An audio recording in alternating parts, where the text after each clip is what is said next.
지금 전 세계가 발칵 뒤집혔습니다. BBC, CNN, NHK 등 전 세계 기자들이 앞다퉈 생방송으로 한글과 일본어의 자존심을 건 대결을 생중계하고 있습니다. 안녕하세요. 저는 BBC 기자 알렉산드라 블룸입니다. 지금 한국에서는 한글과 일본어가 자존심을 건 미친 대결을 펼치고 있습니다. 전 세계 언어학계가 발칵 뒤집혔고 주요 방송국들이 앞다투어 기자들을 한국으로 파견했어요. 어떤 일이 벌어지고 있는지 현장에서 직접 전해드리겠습니다. 그 전에 좋아요와 구독 꼭 부탁드립니다. 여러분의 관심이 저에게는 너무나도 큰 응원이 됩니다. 자, 이제 전 세계를 뒤흔든 놀라운 이야기가 시작됩니다. 저는 국장님의 부탁으로 한국에 도착은 했지만 사실 이번 아시아에서 개최하는 학술대회 따위는 관심도 없었습니다. 동양에 별 볼 일 없는 나라. 한국에 올 거였으면 차라리 우크라이나 전쟁 취재를 가지하며 한국행 비행기에 탑승했습니다. 그런데 막상 인천국제공항에 도착한 순간부터 충격의 연속이었습니다. 공항은 마치 미래에서 온 듯한 첨단 시설로 가득했어요. 런던 히드로 공항과는 차원이 달랐죠. 수화물을 찾고 나오는데 불과 15분밖에 걸리지 않았어요. 이게 말로만 듣던 아시아의 효율성인가? 생각했습니다. 출입국 심사대에서 더 놀라운 일이 벌어졌어요. 디지털화된 입국 심사는 기다림 없이 신속하게 처리되었죠. 세계 많은 나라를 취재차 다녔지만 한국 같은 나라는 없었으니까요. 공항철도를 타고 서울로 향하는 길, 첨단 시스템으로 무장한 공항철도는 한국에 처음 방문하는 여행객들도 이용하는데 어려움이 없는 시스템을 갖추고 있었습니다. 기차 안에서 한국인 승객들이 스마트폰으로 영화를 보거나 문서 작업을 하는 모습이 눈에 띄었습니다. 공공장소에서도 모두가 질서를 지키며 조용히 자신의 일에 집중하고 있었어요. 영국 지하철의 혼잡하고 시끄러운 분위기와는 대조적이었죠. 호텔로 가는 택시 안에서 운전기사가 어디서 오셨어요? 라고 물었습니다.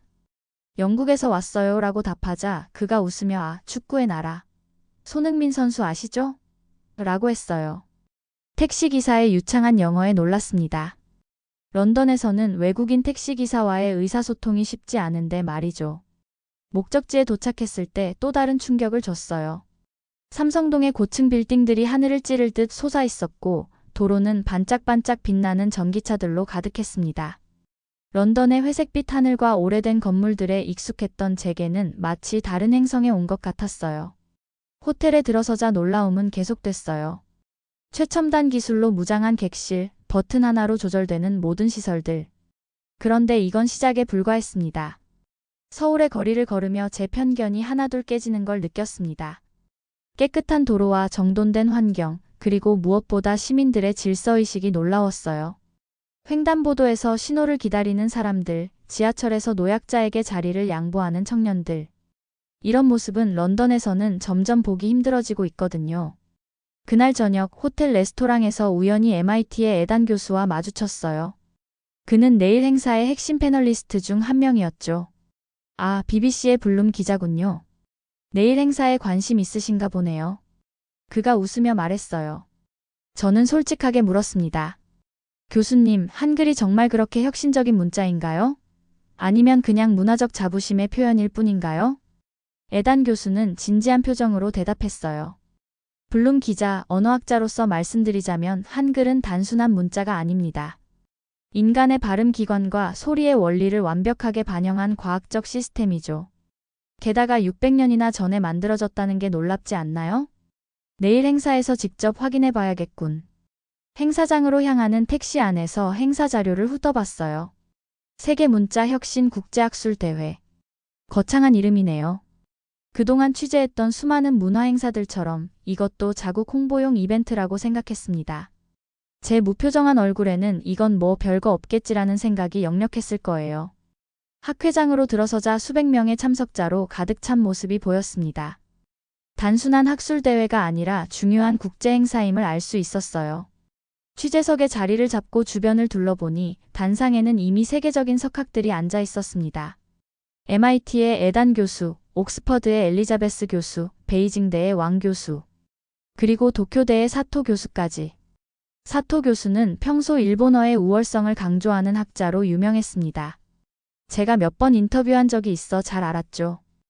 지난번 도쿄 인터뷰에서 그는 일본어의 아름다움은 서양인들이 이해하기 어렵다며 우월감을 드러냈던 기억이 납니다. 오늘도 비슷한 발언을 할 것 같았어요. 행사 시작 직전 저는 CNN의 마이클 기자와 인사를 나눴어요. 알렉스, 이 행사가 생각보다 대규모인데 단순한 학술대회인 줄 알았는데 거의 국제 이벤트 수준이야. 그가 놀란 듯 말했습니다. 저도 동의했어요. 맞아, 이상하게 세계 각국의 언론사들이 다 모여 있어. 뭔가 특별한 일이 벌어질 것 같은 느낌이야. 개회식이 시작되고 한국 측 대표의 환영사가 이어졌습니다. 오늘 전 세계 언어학자들이 모인 이 자리에서 문자의 과학적 우수성을 객관적으로 논의하게 되어 기쁩니다. 한글은 단순한 문자가 아닌 과학적 시스템입니다. 그 순간 사토 교수가 갑자기 일어섰어요. 그의 표정이 심상치 않았습니다. 사토 교수는 마이크를 잡더니 당당하게 말했어요. 한글은 단순한 음소 기호일 뿐입니다. 학문적 깊이가 부족하죠. 일본어의 히라가나와 가타카나는 수천 년의 역사와 문화를 담고 있는 반면 한글은 인공적으로 만들어진 기호에 불과합니다. 아이들이 배우기 쉽게 만든 문자죠. 그의 발언에 청중석에서 술렁임이 일었습니다. 한국 참석자들의 얼굴에 불쾌감이 역력했어요. 저도 놀랐습니다. 국제학술대회에서 이렇게 직접적인 도발은 흔치 않은 일이니까요. 갑자기 학회장의 온도가 급상승한 느낌이었습니다. 사토 교수는 계속해서 도발적인 발언을 이어갔어요. 진정한 문자는 역사와 전통이 담겨 있어야 합니다. 한자나 가타카나처럼요. 한글은 너무 기계적이고 영혼이 없습니다. 한글이 정말 우수하다면 왜 한국인들도 오랫동안 한자를 사용했을까요? 심지어 지금도 많은 한자어를 사용하고 있지 않습니까? 이 발언에 한국 학자들이 분노했어요. 한 교수가 자리에서 벌떡 일어나 반박하려 했지만 사회자가 진정시켰습니다. 토론 시간에 의견을 나눠주시길 바랍니다. 하지만 이미 학회장의 분위기는 험악해졌어요. 제 옆자리의 프랑스 기자가 귓속말로 말했습니다. 이게 단순한 학술 논쟁이 아니라 역사적 갈등이 얽혀 있는 것 같아. 청중석의 긴장감이 고조되었어요. 이건 단순한 학술적 논쟁이 아니라 자존심을 건 대결로 번지고 있었습니다. 카메라를 들고 이 순간을 놓치지 않으려 했어요. 직감적으로 이것이 중요한 장면이 될 거라는 느낌이 들었거든요. 저는 재빨리 노트북을 열고 메모를 시작했어요. 사토 교수, 한글 폄하 발언 일본어의 우월성 강조. 청중 분노 국가적 자존심 대결로 변모, 이런 갈등 상황은 항상 좋은 뉴스거리가 되죠. 하지만 단순한 감정 대립이 아니라 실질적인 학술 논쟁으로 이어지길 바랐습니다. 그때 MIT의 에단 교수가 자리에서 일어났습니다. 모두의 시선이 그에게 집중됐어요. 에단은 침착하면서도 자신감 있는 목소리로 말했습니다. 사토 교수님, 흥미로운 주장이네요. 하지만 과학은 주장이 아닌 증명으로 이루어지잖아요. 그럼 실험으로 확인해보는 게 어떨까요? 에단의 제안에 학회장이 다시 술렁였어요. 실험? 어떤 실험을 말하는 걸까요? 저는 즉시 카메라맨에게 신호를 보냈습니다. 이 순간을 놓치면 안 될 것 같았어요. 사토 교수의 표정이 미묘하게 변했습니다. 그는 예상치 못한 제안에 당황한 듯했지만 이미 공개적으로 도전장을 내민 상태였죠. 에단의 제안에 사토 교수는 잠시 당황한 듯했지만 곧 고개를 끄덕였습니다. 좋습니다. 어떤 실험을 제안하시나요? 에단은 청중을 향해 미소를 지었어요. 우리는 세계 각국에서 온 영어권 대학생 6명을 초청했습니다. 이들을 두 그룹으로 나누어 어조는 한글을, 비조는 일본어의 히라가나와 가타카나를 각각 1시간 동안 배우게 할 것입니다.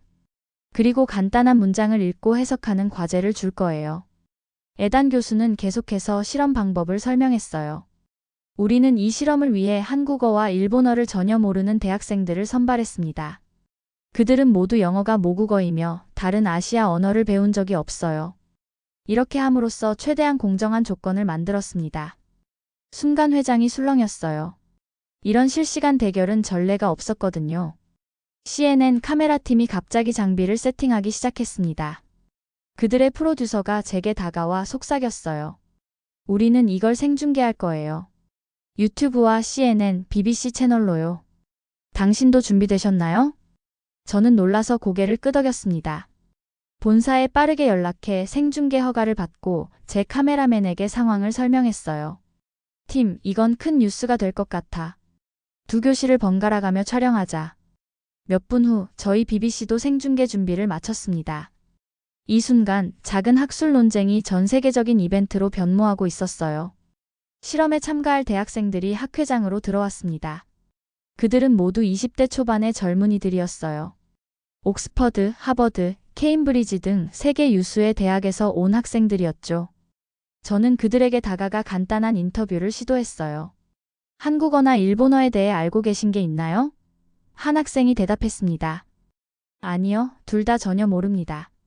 아시아 여행이 처음이에요. 실험을 위한 별도의 공간이 마련되었습니다. 두 개의 교실에 각각 어조와 비조가 배치되었고 각 교실에는 카메라가 설치되었어요. 두 명의 교수가 각각 한글과 일본어를 가르치기 시작했습니다. 저는 두 교실을 번갈아 오가며 취재했어요. 한글 교실에서는 흥미로운 광경이 펼쳐지고 있었습니다. 교수는 한글의 기본 원리를 설명했어요. 한글은 자음과 모음으로 구성되어 있습니다. 자음은 발음 기관의 모양을 본떠 만들었고 모음은 하늘, 땅, 사람을 상징합니다. 학생들은 신기한 듯 따라쓰기 시작했어요. 교수는 칠판에 자음 기역, 니은, 디귿, 리을, 미음을 쓰고 각각의 발음 원리를 설명했습니다. 기역은 혀가 목구멍을 막는 모양을 본뜬 것입니다. 니은은 혀가 위신몸에 닿는 모양이죠. 학생들은 놀란 표정으로 서로를 바라보았어요. 한 학생이 말했습니다. 와, 이건 마치 해부학적 다이어그램 같아요. 그 다음 모음 아, 어, 오, 우, 으, 이를 설명했어요. 이 기본 모음들은 입 모양과 혀의 위치를 나타냅니다. 그리고 이들을 조합해 더 복잡한 모음을 만들 수 있어요. 학생들은 빠르게 기본 원리를 이해하는 듯 했습니다. 30분도 지나지 않아 그들은 간단한 단어를 읽고 쓰기 시작했어요. 반면 일본어 교실의 학생들은 히라가나 46자와 가타카나 46자를 암기하느라 고생하고 있었습니다. 이것은 단순 암기의 영역이었죠. 학생들의 표정이 점점 지쳐가는 게 보였어요. 이걸 다 외워야 하나요? 한 학생이 질문했습니다. 교수는 고개를 끄덕였어요. 네, 각 글자가 하나의 소리를 나타냅니다. 최소한 기본적인 히라가나는 알아야 해요. 일본어 교실의 한 학생이 좌절한 표정으로 메모지를 들여다보고 있었어요. 아, 이, 우. 이게 맞나요? 그는 계속해서 헷갈려 했습니다. 교수는 인내심을 가지고 다시 설명했지만 46개의 글자를 1시간 안에 외우는 것은 분명 쉽지 않은 과제였어요. 저는 두 교실을 오가며 이 놀라운 대조를 카메라에 담았습니다. 한글 교실의 학생들은 이미 간단한 문장을 만들고 있었어요. 나는 학생입니다. 책상 위에 책이 있습니다. 같은 문장들을요. 반면 일본어 교실의 학생들은 여전히 기본 글자를 암기하는 단계에 머물러 있었습니다. 정확히 1시간 후 두 그룹 모두 학습을 마치고 같은 공간에 모였어요. 이제 실험의 결과를 확인할 시간이었습니다. 전 세계 수백만 시청자들이 이 순간을 지켜보고 있다는 생각에 저도 긴장됐어요.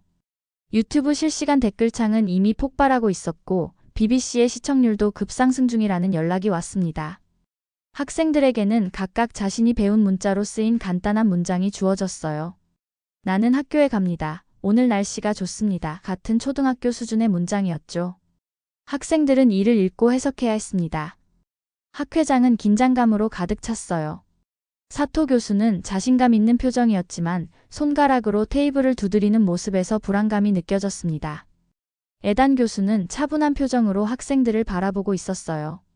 청중들도 숨을 죽이고 결과를 기다리고 있었습니다. 한글 그룹의 첫 번째 학생이 일어섰어요. 그는 주어진 문장을 천천히 읽기 시작했습니다.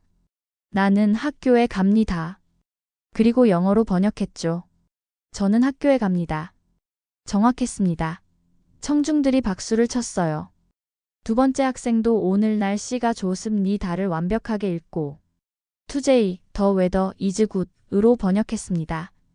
세 번째 학생은 조금 더 복잡한 문장에 도전했어요. 저는 미국에서 왔습니다. 그녀는 천천히 발음한 후 I'm come from American이라고 번역했습니다. 정확했어요. 청중석에서 감탄사가 터져나왔습니다. 한글 그룹의 성공률은 90% 이상이었어요. 불과 1시간 만에 이런 결과를 얻다니 놀라웠습니다. 사토 교수의 얼굴이 점점 창백해졌어요. 그는 자신의 주장이 실험으로 반박될 줄은 예상하지 못했던 것 같았습니다. 반면 에단 교수는 미소를 감추지 못했어요. 그는 애초에 이런 결과를 예상했던 모양이었죠. 이제 일본어 그룹의 차례였어요. 첫 번째 학생이 일어났습니다. 그는 히라가나로 쓰인 문장을 보고 당황한 표정을 지었어요. 와타시와 가코 아니 학교라고 해야 하나? 그는 결국 문장을 완전히 해석하지 못했습니다. 청중석에서는 안타까운 한숨이 흘러나왔어요. 두 번째 학생도 비슷한 상황이었습니다. 그는 몇 개의 글자는 기억했지만 전체 문장을 이해하지는 못했어요. 키오. 죄송합니다. 기억이 나지 않습니다. 세 번째 학생도 마찬가지였어요. 그들은 일부 글자의 음가는 기억했지만 문장 전체를 이해하지는 못했습니다. 결과는 명백했어요. 한글 그룹의 성공률이 압도적으로 높았습니다. 두 그룹 간의 차이는 너무나 뚜렷했죠. 1시간 동안 한글을 배운 학생들은 기본적인 문장을 읽고 해석할 수 있게 된 반면 일본어를 배운 학생들은 여전히 기본 글자를 암기하는 단계에 머물러 있었어요. CNN의 앵커가 생방송에서 놀라움을 감추지 못했습니다. 믿을 수 없군요. 이 시스템은 거의 완벽합니다. 단 1시간 만에 외국인들이 한글을 읽고 해석할 수 있다니. 유튜브 실시간 댓글은 폭주했고 세계 각국에서 시청하던 사람들의 반응이 쏟아져 들어왔어요. 한글이 이렇게 과학적이라니, 놀라운 자음 모음의 설계. 왜 전 세계가 이걸 모르고 있었지? 댓글들이 화면을 가득 채웠습니다. 실험 결과는 한글의 우수성을 명백하게 보여주었어요. 과학적 검증을 통해 증명된 결과였기 때문에 누구도 반박할 수 없었습니다. 제 휴대폰은 본사에서 오는 메시지로 진동이 멈추지 않았습니다. 알렉스, 지금 영국에서 이 소식이 톱뉴스야. 더 자세한 취재 부탁해. 이 실험 결과가 어떤 의미를 갖는지 추가 인터뷰를 해줘. 저는 아직도 믿기지 않았어요. 한글이 이렇게 효율적인 문자 체계라니. 제 모든 편견이 무너지는 순간이었습니다. 사토 교수의 얼굴은 창백해졌어요. 그는 마이크 앞에 서서 한동안 말을 잇지 못했습니다. 회장은 흥분과 놀라움으로 가득 찼고 생중계는 계속되고 있었습니다. 이건 단순한 학술 실험이 아니라 문자의 혁명을 목격하는 순간이었어요. 실험 결과를 지켜보던 실리콘밸리의 AI 연구원이 옆자리 동료에게 속삭이는 소리가 들렸습니다.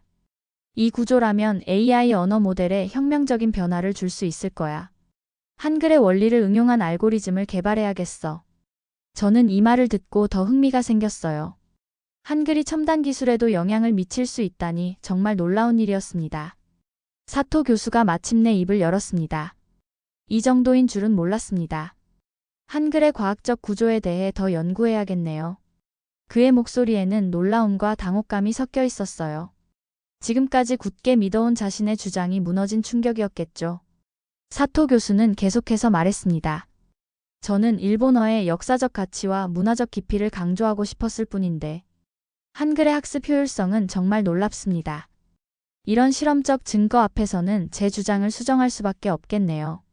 그의 솔직한 인정에 청중들은 박수를 보냈어요. 학자로서의 태도를 보여준 것이니까요. MIT의 에단 교수가 다시 마이크를 잡았습니다. 오늘 우리는 역사적인 순간을 목격했습니다.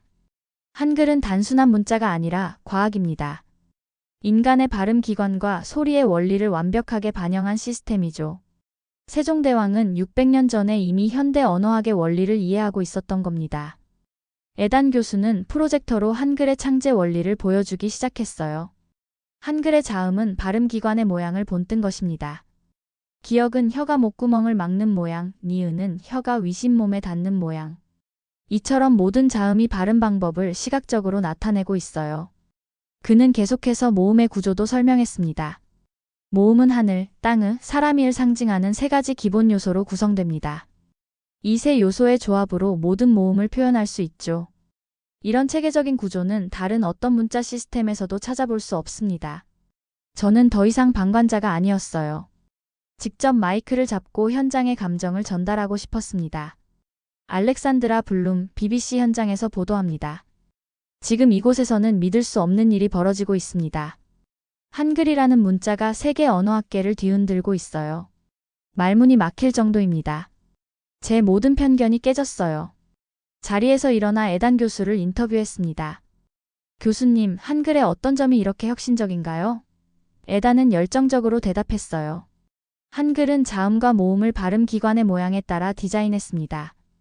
또한 글자를 조합해 음절을 만드는 방식은 컴퓨터 코딩과 유사합니다. 600년 전에 이런 시스템을 만들었다는 건 정말 놀라운 일이에요. 이어서 옥스퍼드의 엘리자베스 교수를 인터뷰했어요. 이번 실험 결과를 어떻게 평가하시나요? 그녀는 진지하게 대답했습니다. 한글은 세계에서 유일하게 창제 원리와 과정이 완벽하게 기록된 문자입니다. 훈민정음 헤레본이라는 문서에 모든 것이 기록되어 있어요. 이건 마치 언어학 교과서와 같습니다. 600년 전에 이런 문서가 있었다는 것이 믿기지 않아요. 심지어 사토 교수도 인터뷰에 응했습니다. 교수님, 이번 실험 결과가 교수님의 견해를 바꿨나요? 그는 잠시 생각하더니 솔직하게 대답했어요. 네, 확실히 바꿨습니다. 한글의 학습 효율성은 예상을 뛰어넘었어요. 일본어의 문화적 깊이와 한글의 과학적 구조는 각각 다른 가치를 지니고 있다고 생각합니다. 앞으로는 두 문자 시스템의 장점을 함께 연구하고 싶네요. 카메라를 끄고 주변을 둘러보았어요. 학회장의 분위기가 완전히 바뀌었습니다. 초반의 긴장감은 사라지고 이제 모두가 한글에 대한 새로운 시각으로 바라보고 있었어요. 학자들은 서로 열띤 토론을 벌이고 있었고 기자들은 앞다투어 기사를 작성하고 있었습니다.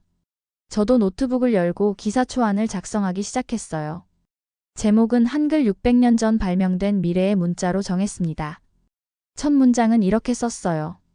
오늘 서울에서 열린 언어학 학술대회에서 한글이라는 문자가 세계 언어학계를 놀라게 했다. 과학적인 실험을 통해 한글의 우수성이 입증된 것이다.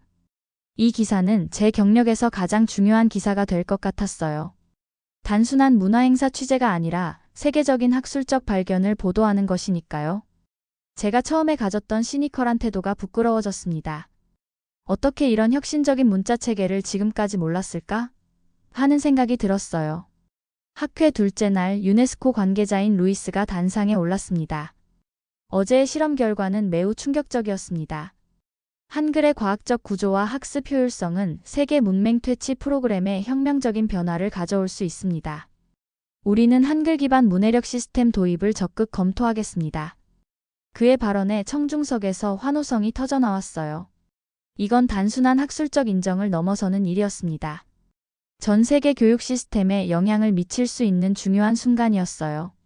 저는 재빨리 이 발언을 녹음하고 본사에 속보로 전송했습니다. 케냐 교육부 대표도 일어나 발언했어요. 케냐는 다양한 부족 언어를 가진 나라입니다. 현재 영어와 스와힐리어를 공용어로 사용하고 있지만 많은 지역에서 문맹률이 여전히 높습니다. 우리는 한글의 원리를 적용한 문해력 프로그램을 시범적으로 도입할 계획입니다. 특히 성인 문맹자들에게 효과적일 것으로 예상합니다. 인도 남부의 문해 프로젝트 담당자도 비슷한 의견을 밝혔어요. 인도는 수많은 언어와 문자가 공존하는 나라입니다. 한글의 원리를 적용하면 각 지역 언어의 발음을 효율적으로 표현할 수 있을 것입니다. 우리는 타밀어와 텔루구어의 한글식 표기 시스템을 시범적으로 도입할 계획입니다. 이 발표들을 들으며 저는 한글이 단순한 한국의 문자가 아니라 전 세계적인 교육혁명의 시작점이 될 수 있다는 사실을 깨달았어요. 이것은 정말 큰 뉴스였습니다. BBC의 교육 전문 기자인 세라에게 전화를 걸어 이 소식을 공유했어요. 세라, 이건 정말 중요한 이야기야. 한글이 세계 문맹 퇴치 프로그램에 도입될 가능성이 높아. 교육 관련 심층 분석 기사를 함께 작성하자. 심지어 NASA의 언어 AI팀 대표도 발언대에 섰습니다.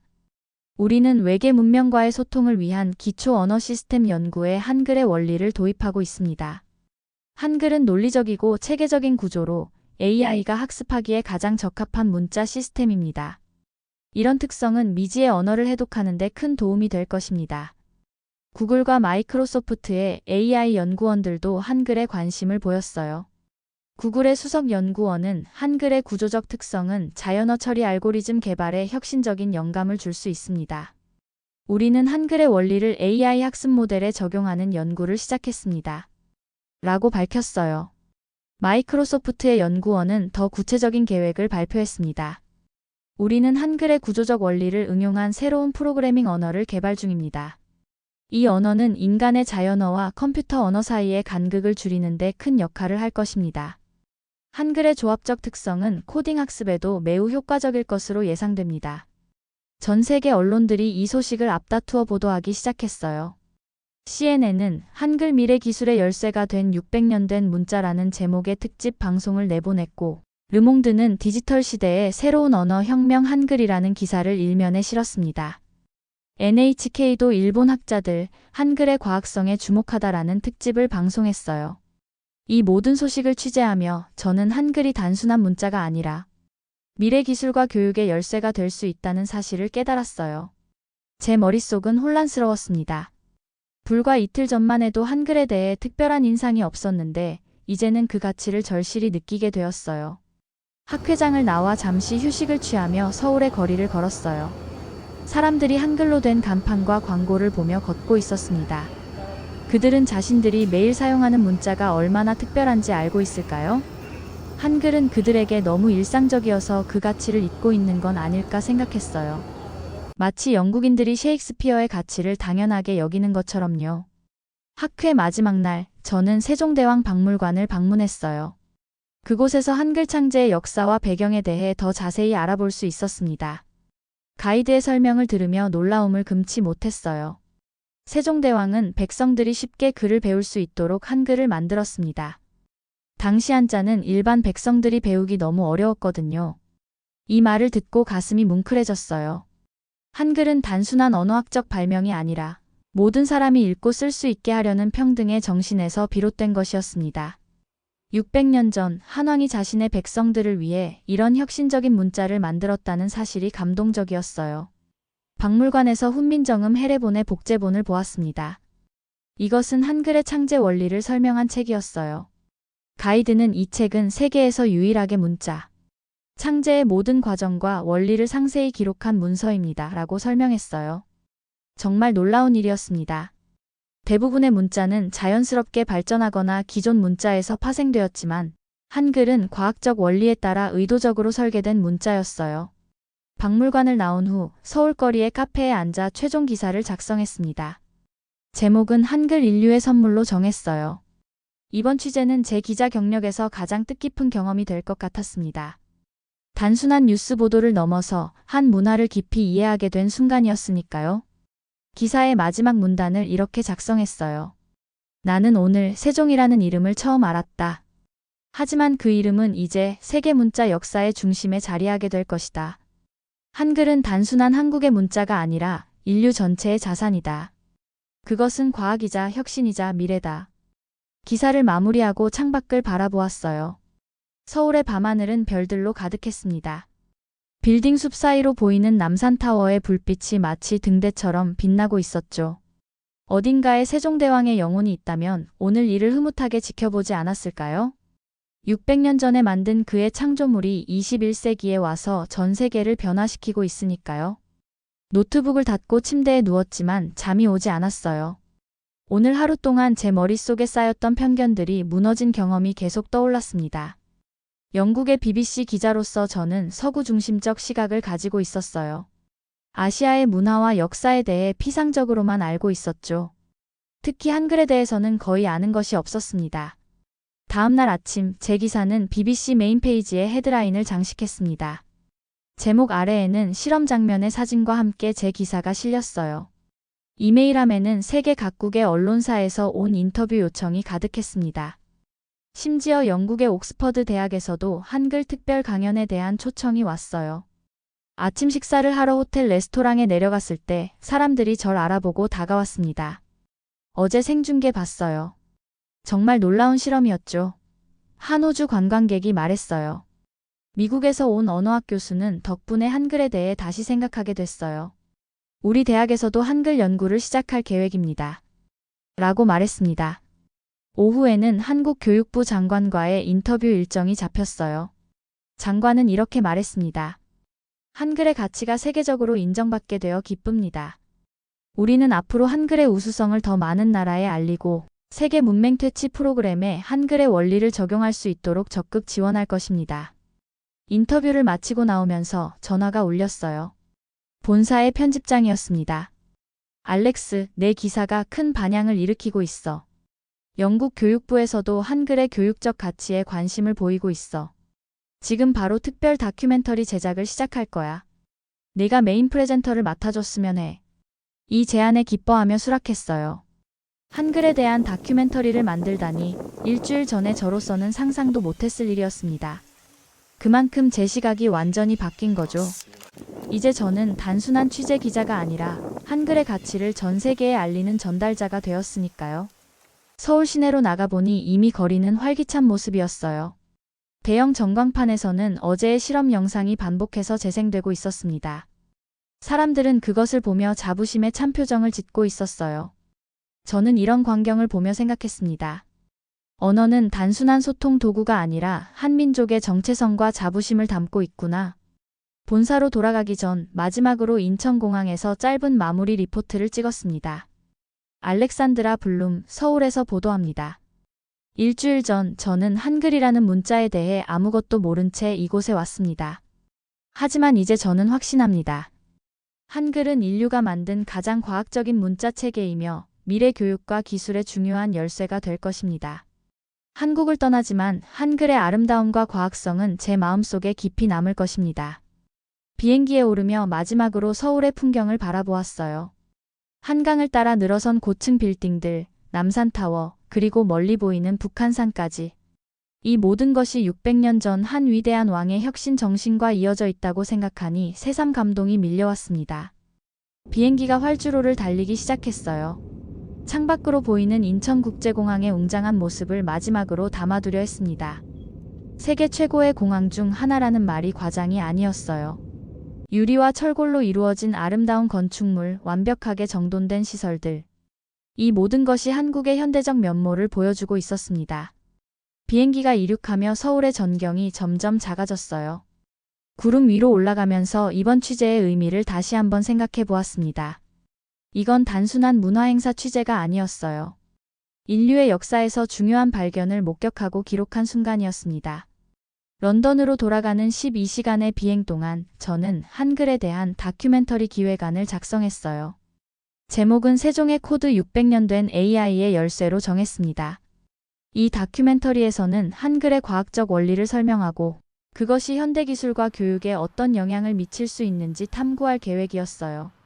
히드로 공항에 도착했을 때 BBC 팀이 저를 맞이했습니다. 알렉스, 축하해. 내 기사가 엄청난 반향을 일으키고 있어. 영국 교육부에서 한글 연구팀을 꾸리기로 했대. 편집장이 흥분된 목소리로 말했어요. 이렇게 빠르게 변화가 일어날 줄은 몰랐습니다. 사무실로 돌아와 동료들에게 둘러싸여 질문 세례를 받았어요. 한글이 정말 그렇게 과학적이야? 외국인이 정말 일시간 만에 배울 수 있어?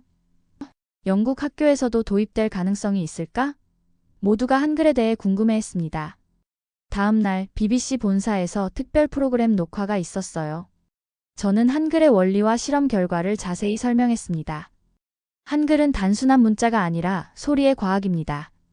자음은 발음 기관의 모양을 본떴고 모음은 철학적 원리에 따라 설계되었어요. 이런 체계적인 구조 덕분에 외국인들도 놀라울 정도로 빠르게 배울 수 있었습니다. 프로그램이 방송된 후 반응은 폭발적이었어요. 소셜미디어에서 한글에 대한 관심이 급증했고 많은 사람들이 한글을 배우고 싶다는 의견을 보냈습니다. BBC 언어 교육 앱에 한글 코스를 추가해달라는 요청도 쇄도했어요. 한 달 후 저는 유네스코 본부에서 열린 세계 문해력 향상을 위한 한글 원리 도입 컨퍼런스에 참석했습니다. 이 자리에서는 아프리카와 남아시아 지역의 문맹, 퇴치 프로그램에 한글의 원리를 어떻게 적용할 것인지 논의했어요. 유네스코 사무총장은 개회사에서 이렇게 말했습니다. 한글의 발견은 세계 교육의 새로운 지평을 열었습니다. 우리는 이 혁신적인 시스템을 통해 전 세계 문맹률을 획기적으로 낮출 수 있을 것입니다. 세종대왕의 위대한 유산이 600년 후에 인류 전체에 봉사하게 된 것입니다. 컨퍼런스에서 저는 제 경험을 발표하는 기회를 가졌어요. 저는 처음에 한글에 대해 회의적이었습니다. 모든 나라가 자신의 문화에 자부심을 갖는 것은 당연하니까요. 하지만 그 실험을 직접 목격한 후 한글이 단순한 문자가 아니라 과학적 체계라는 사실을 깨달았습니다. 이것은 인류 모두를 위한 선물입니다.